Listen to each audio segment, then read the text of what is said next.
கொலோசியருக்கு எழுதிய திருமுகம். மேலும் அந்த குருக்கள் சாவுக்கு ஆளானவர்களாய் இருந்ததால் தம் பணியில் நிலைத்திருக்க முடியவில்லை. வேறு பலர் தொடர்ந்து குருக்கள் ஆயினர். இவரோ என்றென்றும் நிலைத்திருப்பதால் மாறாத குருத்துவ பணியை பெற்றுள்ளார். ஆதலின் தம் வழியாக கடவுளிடம் வருபவரை அவர் முற்றும் மீட்க வல்லவராய் இருக்கிறார். அவர்களுக்காக பரிந்து பேசுவதற்கென என்றுமே உயிர் வாழ்கிறார். இத்தகைய தலைமை குருவே நமக்கு ஏற்றவராகிறார். இவர் தூயவர், கபடற்றவர், மாசற்றவர், பாவிகளிடமிருந்து பிரித்தெடுக்கப்பட்டு வானங்களுக்கு மேலாக உயர்த்தப்பட்டவர். ஏனைய தலைமை குருக்கள் செய்வது போல முதலில் தம்முடைய பாவங்களுக்காகவும் பின்னர் மக்களுடைய பாவங்களுக்காகவும் இவர் நாள்தோறும் பலி செலுத்த தேவையில்லை. ஏனெனில் தம்மை தாமே பலியாக செலுத்தி இதை ஒரே முறைக்குள் செய்து முடித்தார். திருச்சட்டப்படி வலுவற்ற மனிதர்கள் குருக்களாக ஏற்படுத்தப்படுகிறார்கள். ஆனால் அத்திருச்சட்டத்திற்கு பின்னர் ஆணையிட்டு கூறப்பட்ட வாக்கின் மூலம் என்றென்றும் நிறைவுள்ளவரான மகனே குருவாக ஏற்படுத்தப்படுகிறார். இயேசு கிறிஸ்துவின் உடன்படிக்கையின் மேன்மை. புதிய உடன்படிக்கையின் தலைமை குரு இயேசுவே. இத்தகைய தலைமை குரு நமக்கு வாய்த்துள்ளார் என்பதே இதுகாரம் நாம் கூறியவற்றின் தலையாய கருத்து.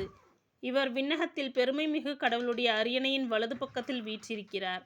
அங்கே மனிதரால் அல்ல, ஆண்டவராலே அமைக்கப்பட்ட உண்மையான கூடாரமாகிய தூயகத்தில் ஊழியம் செய்கிறார்.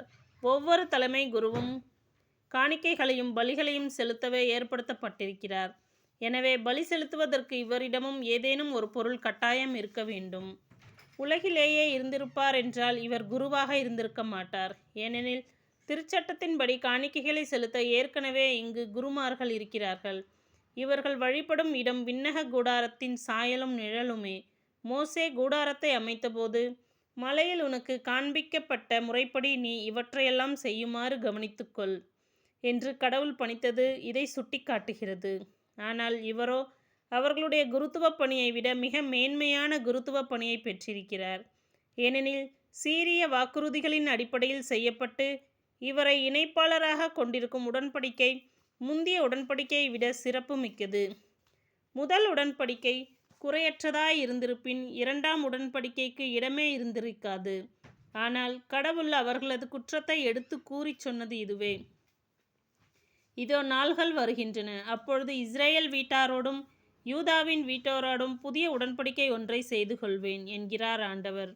எகிப்து நாட்டிலிருந்து அவர்களுடைய மூதாதையரை கைப்பிடித்து நடத்தி வந்த பொழுது நான் அவர்களோடு செய்து கொண்ட உடன்படிக்கையை போன்று இது இராது. ஏனெனில் நான் அவர்களோடு செய்து கொண்ட உடன்படிக்கையை அவர்கள் மீறிவிட்டார்கள், நானும் அவர்கள் மீது அக்கறை கொள்ளவில்லை என்கிறார் ஆண்டவர்.